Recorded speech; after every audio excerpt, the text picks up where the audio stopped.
أعوذ بالله من الشيطان الرجيم.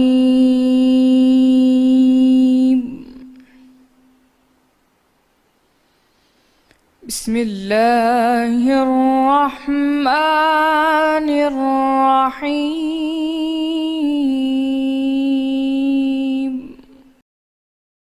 شروع اللہ کا نام لے کر جو بڑا مہربان نہایت رحم والا ہے۔ جو چیزیں آسمانوں میں ہیں اور جو چیزیں زمین میں ہیں سب اللہ کی تسبیح کرتی ہیں، اور وہ غالب حکمت والا ہے۔ وہی تو ہے جس نے کفار اہل کتاب کو حشر اول کے وقت ان کے گھروں سے نکال دیا۔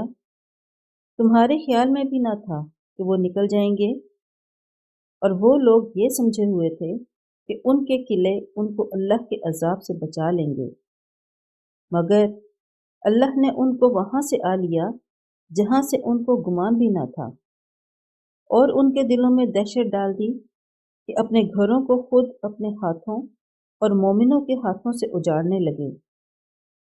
تو اے بصیرت کی آنکھیں رکھنے والو، عبرت پکڑو، اور اگر اللہ نے ان کے بارے میں جلا وطن کرنا نہ لکھ رکھا ہوتا تو ان کو دنیا میں بھی عذاب دے دیتا اور آخرت میں بھی، تو ان کے لیے آگ کا عذاب تیار ہے۔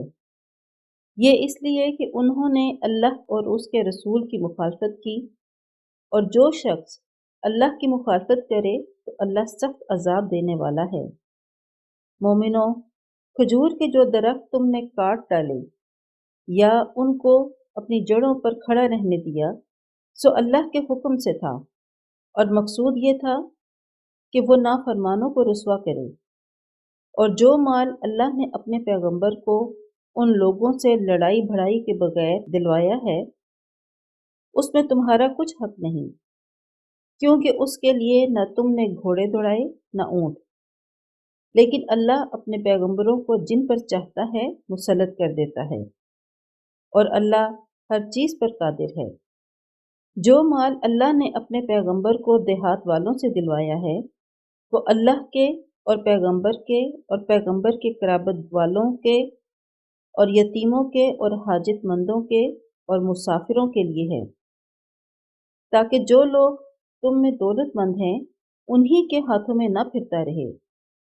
سو جو چیز تم کو پیغمبر دیں وہ لے لو، اور جس سے منع کریں اس سے باز رہو، اور اللہ سے ڈرتے رہو، بے شک اللہ سخت عذاب دینے والا ہے۔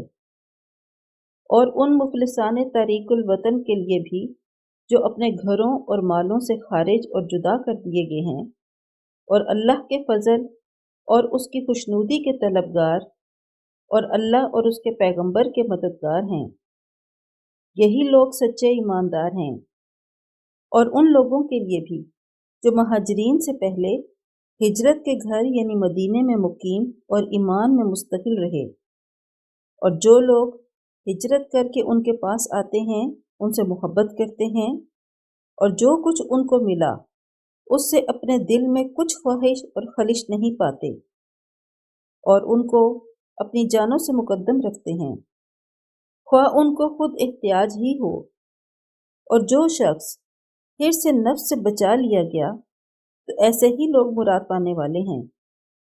اور ان کے لیے بھی جو ان مہاجرین کے بعد آئے اور دعا کرتے ہیں کہ اے پروردگار، ہمارے اور ہمارے بھائیوں کے لیے جو ہم سے پہلے ایمان لائے ہیں گناہ معاف فرما، اور مومنوں کی طرف سے ہمارے دل میں کینہ اور حسد نہ پیدا ہونے دے۔ اے ہمارے پروردگار، تو بڑا شفقت کرنے والا مہربان ہے۔ کیا تم نے ان منافقوں کو نہیں دیکھا جو اپنے کافر بھائیوں سے جو اہل کتاب ہیں کہا کرتے ہیں کہ اگر تم جلا وطن کیے گئے تو ہم بھی تمہارے ساتھ نکل چلیں گے، اور تمہارے بارے میں بھی کبھی کسی کا کہا نہ مانیں گے، اور اگر تم سے جنگ ہوئی تو تمہاری مدد کریں گے، مگر اللہ ظاہر کیے دیتا ہے کہ یہ جھوٹے ہیں۔ اگر وہ نکالے گئے تو یہ ان کے ساتھ نہیں نکلیں گے، اور اگر ان سے جنگ ہوئی تو ان کی مدد نہیں کریں گے، اور اگر مدد کریں گے تو پیٹھ پھیر کر بھاگ جائیں گے، پھر ان کو کہیں سے بھی مدد نہ ملے گی۔ مسلمانوں، تمہاری ہیبت ان لوگوں کے دلوں میں اللہ سے بھی بڑھ کر ہے۔ یہ اس لیے کہ یہ سمجھ نہیں رکھتے۔ یہ سب جمع ہو کر بھی تم سے آمنے سامنے نہیں لڑ سکیں گے، مگر بستیوں کے قلعوں میں پناہ لے کر یا دیواروں کی اوٹ میں مستور ہو کر۔ ان کا آپس میں بڑا روب ہے۔ تم شاید خیال کرتے ہو کہ یہ اکٹھے اور ایک جان ہیں، مگر ان کے دل پھٹے ہوئے ہیں۔ یہ اس لیے کہ یہ بے عقل لوگ ہیں۔ ان کا حال ان لوگوں کا سا ہے جو ان سے کچھ ہی بیشتر اپنے کاموں کی سزا کا مزہ چکھ چکے ہیں، اور ابھی ان کے لیے دکھ دینے والا عذاب تیار ہے۔ منافقوں کی مثال شیطان کی سی ہے کہ انسان سے کہتا رہا کہ کافر ہو جا۔ جب وہ کافر ہو گیا تو کہنے لگا کہ مجھے تجھ سے کچھ سروکار نہیں، مجھ کو تو اللہ رب العالمین سے ڈر لگتا ہے۔ تو دونوں کا انجام یہ ہوا کہ دونوں دوزخ میں داخل ہوئے، ہمیشہ اس میں رہیں گے، اور بے انصافوں کی یہی سزا ہے۔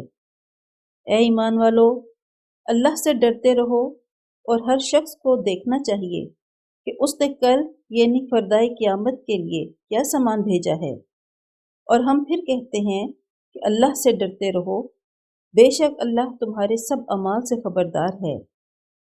اور ان لوگوں جیسے نہ ہونا جنہوں نے اللہ کو بھلا دیا، تو اللہ نے انہیں ایسا کر دیا کہ خود اپنے تی بھول گئے۔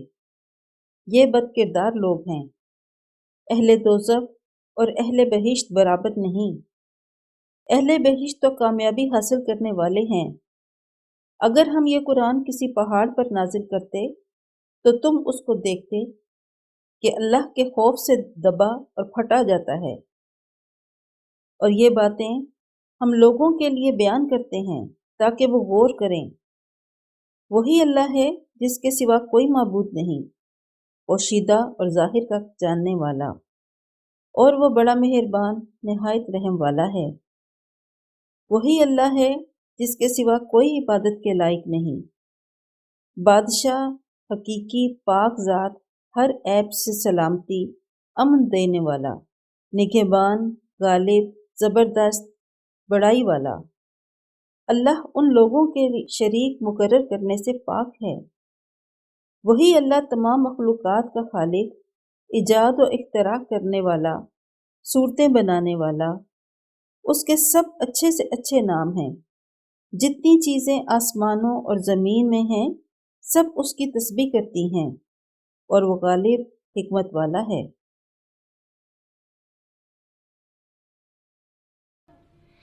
صدق اللہ